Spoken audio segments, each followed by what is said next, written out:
Já estamos de volta com Hora Geral nesta manhã de quinta-feira e agora é hora de esporte. Vamos lá?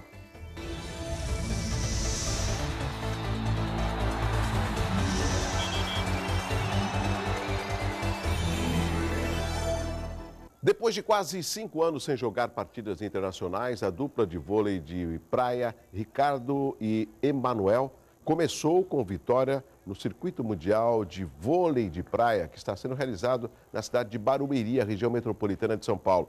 Ontem foi a primeira rodada da competição e a dupla brasileira venceu os americanos Maier e Brunner por 2-1. Outra dupla brasileira que também venceu foi Alisson e Guto, que derrotaram os atuais campeões do circuito da Letônia. Aí, ó, pessoal, em ação. Nosso convidado de hoje é o doutor Sérgio Paulo Camargo, cardiologista. Inclusive, muitas pessoas falam, peraí, Sérgio Paulo, eu conheço, ele é meu médico. Então, muitas pessoas já têm esse carinho com o doutor Sérgio Paulo. Eu não estou inventando, é a realidade. Bom dia. Tudo bem com o senhor? Tudo bem. Muito obrigado pelo seu convite, Douglas. O senhor sempre foi convidado, sempre compareceu, tanto quando eu estava em rádio, na TV, e o doutor Sérgio Paulo é uma figura que não só explica muito bem, faz alguns alertas que eu tenho a certeza é de utilidade pública para o nosso telespectador. A gente, quando fala de coração, eu pelo menos penso assim, a gente sabe que é um órgão vital para que nós possamos estar vivos. Sem o coração, me corrija, doutor Sérgio Paulo, a gente morre.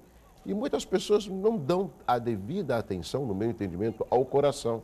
Né? É a má alimentação, é o corre-corre, é o tabagismo, é às vezes o exercício físico sem uma orientação de um profissional.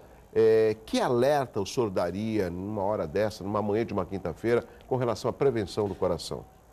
Douglas, a doença cardiovascular é, sem dúvida nenhuma, a primeira causa de morte e invalidez no nosso país.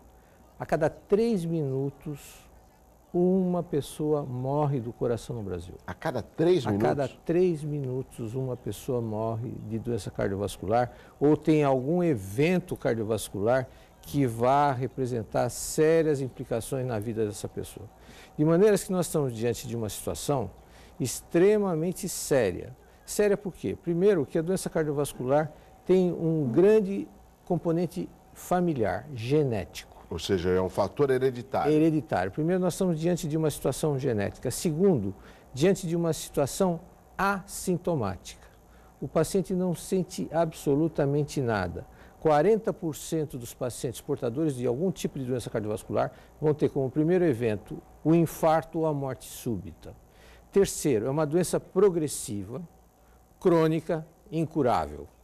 Ou seja, nós não podemos ter, no âmbito da saúde pública, negligência em tratar um assunto desta relevância. Né?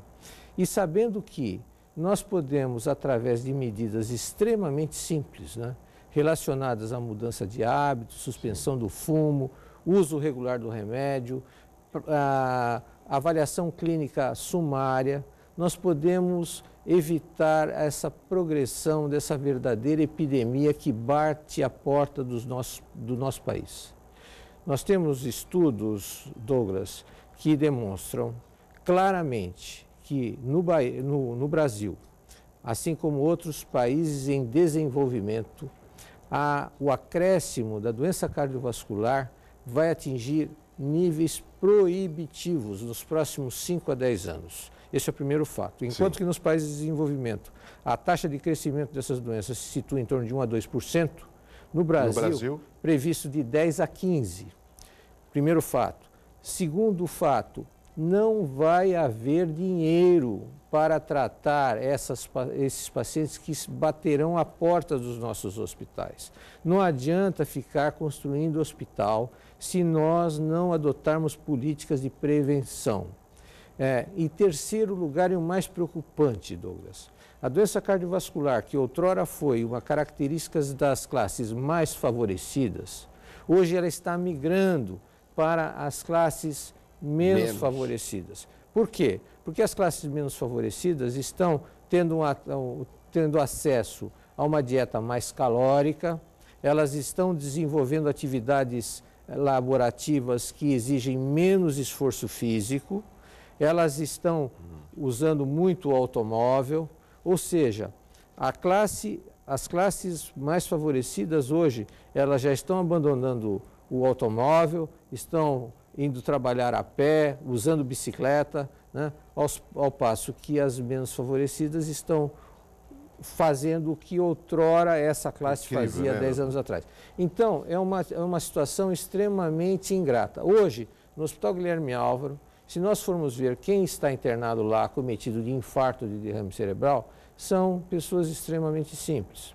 E, então, nós temos uma associação de fatores que nós só vamos conseguir modificar esses fatores através de atitudes públicas, das quais a mídia e o seu programa, sem dúvida nenhuma, é muito importante no esclarecimento desses pacientes. Doutor Sérgio Paulo, o senhor falou dados alarmantes, e quando eu vejo um dado alarmante, eu costumo respeitar os dados, até porque o senhor é um profissional da área médica, renomado, e nós devemos aprender, até porque temos essa oportunidade através da informação.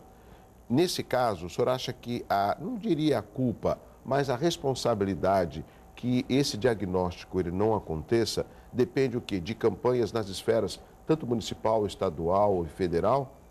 Essa seria o primeiro passo no seu entendimento? Nós temos os elementos já feitos através da Sociedade Brasileira de Cardiologia e a Sociedade de Cardiologia do Estado de São Paulo, da qual nós fazemos parte, e que foi fundada nesta cidade, Santos. Né? São duas instituições reconhecidas internacionalmente. E esses dados nós já temos em mãos, alguns deles já foram levados ao Ministério da Saúde, para que a adoção dessas medidas fossem implementadas, né? E nós vemos ainda alguma coisa já foi feita, né? Sim. Por exemplo, a distribuição gratuita de alguns medicamentos relacionados com o tratamento da hipertensão, aos medicamentos relacionados para diabetes, né? Parte desses programas deveu-se à atuação das sociedades de medicina, no sentido de sensibilizar o Ministério da Saúde, no sentido de que é mais barato nós fornecermos o medicamento do que mais adiante nós tratarmos ou termos despesas hospitalares enormes, além de nós criarmos inválidos. O custo social da doença cardiovascular é muito alto, no sentido da invalidez no seio de uma família, né?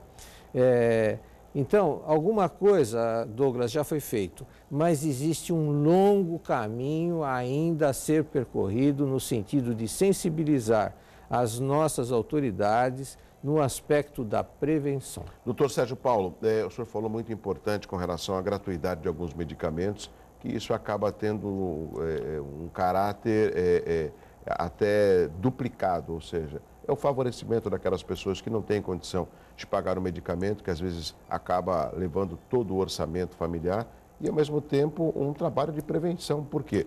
Essas pessoas sendo medicadas, elas não usarão os leitos hospitalares, que muitas vezes a gente sabe que é número escasso para atender a população, não só da região, como também do nosso país. E mesmo assim, com a informação, por que será que algumas pessoas relutam na contramão dessas alternativas? Porque a questão de 20, 30 anos atrás, doutor Sérgio Paulo, nós não tínhamos tantas informações de prevenção como temos nos dias de hoje. Sim. E mesmo assim, os índices não são animadores. Sim.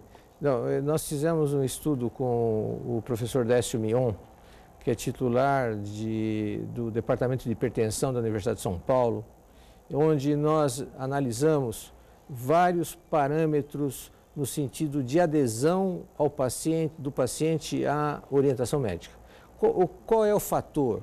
Qual é custo do remédio, número de tomadas, índice de escolaridade, sexo, idade, enfim, vários parâmetros foram analisados no sentido de tentar responder isso.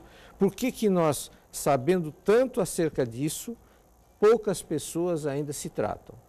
E, surpreendentemente, você sabe qual foi o elemento mais importante no sentido da adesão do paciente? Não.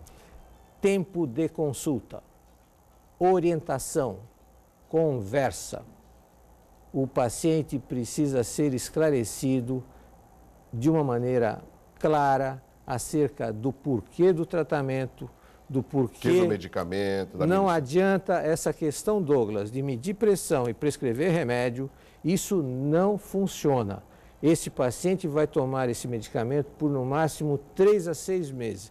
A 6 meses após, ele vai abandonar o tratamento. Ou seja, voltamos ao início. O aspecto do esclarecimento, da sensibilização do paciente, da necessidade do uso do medicamento em caráter permanente pelo médico, esclarecendo o porquê, é fundamental na adesão do paciente.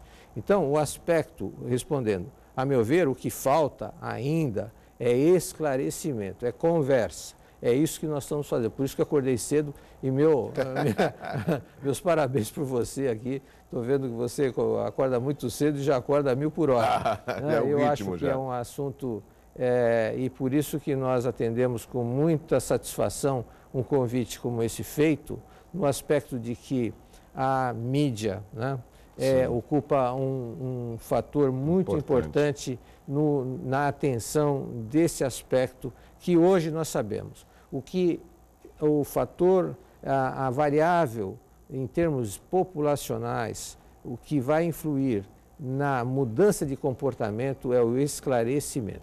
Doutor Sérgio Paulo, um outro aspecto, nós vamos falar um pouco mais da cidade de Santos, onde tem um grande número de pessoas idosas. E não só por Santos, mas a gente observa o aumento aí da longevidade. E nesse aspecto, na sua área, isso significa que a pessoa que chega aos 90, 95, até 99 anos, ela tem um bom coração, ou seja, o coração também tem uma grande responsabilidade nessa longevidade? Não, sem dúvida nenhuma. A longevidade, da mesma maneira que nós temos a doença, a longevidade também é um fator genético, né? Agora, também o aspecto da sobrevida, hoje a sobrevida do brasileiro aumentou significativamente em função dos cuidados que esse idoso dispõe na atenção à sua saúde, né? Primeiro, o aspecto das vacinas, né? Quer dizer, hoje nós temos vacina contra pneumonia, nós temos vacina contra herpes zoster, quer dizer, nós temos vacina contra a gripe. Quer dizer, o aspecto da vacinação, o aspecto do tratamento precoce das pequenas intercorrências que o idoso tem, né? Isso são fatores que levam ao idoso ter uma longa vida. E que fique bem claro aqui aos telespectadores e a todos os senhores, a atenção do médico não se volta à sobrevida. E a nossa atenção não se volta a que o senhor viva muito. O que nós queremos é que o senhor viva muito bem, que o senhor chegue aonde tiver que chegar, mas de uma maneira muito boa, ativa, junto com a sua família, produtiva e cercado de todos os benefícios que a vida lhe propicia. Eu até, num dos jornais que você estava apresentando, eu li num canto dos jornais, estava escrito lá, o medicamento para a memória funciona. Uma das suas manchetes estava lá apresentado. Eu posso dizer a você, hoje, você sabe qual é o melhor mecanismo de você manter-se saudável do ponto de vista do aspecto cognitivo, ter a sua memória muito ativa até os 90 anos? Usando muito a sua cabeça, desenvolvendo novas atividades. O cérebro é uma máquina tão perfeita que ele se conserta. Ele não tem necessidade de medicamento. Quando nós colocamos o cérebro frente a desafios, ele desenvolve mecanismos de atuação de áreas que vão permanecer, que nós permaneçamos ativos durante toda a vida. E outro aspecto, o que mais deteriora a função cognitiva ou a perda da memória são os fatores que afetam o coração. É a diabetes, é a hipertensão, é o colesterol elevado. Esses fatores levam a uma redução na irrigação do cérebro, não só do músculo cardíaco, mas também do cérebro, levando com que o paciente vá perdendo a sua capacidade de memória, etc.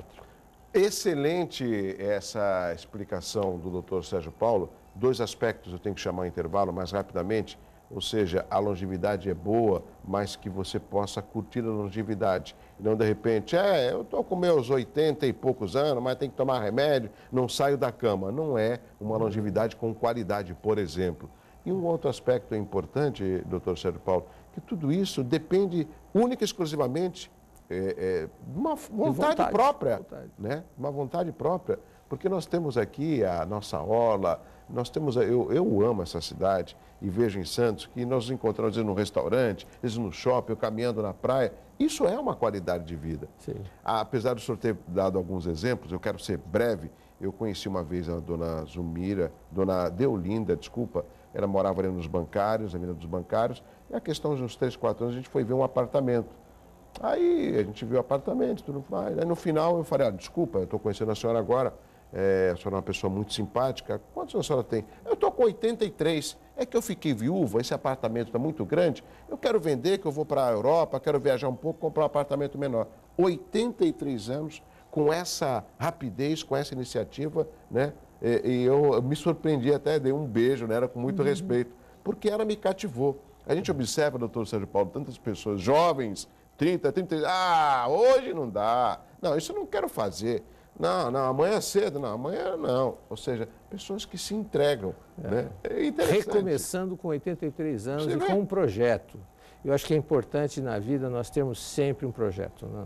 Eu acho que o projeto nos estimula a continuar na trilha, né? E a criar. Eu acho que esse é o aspecto. Rápido intervalo, na sequência eu continuo a conversar com o doutor Sérgio Paulo, médico cardiologista, aqui no Hora Geral. É rápido.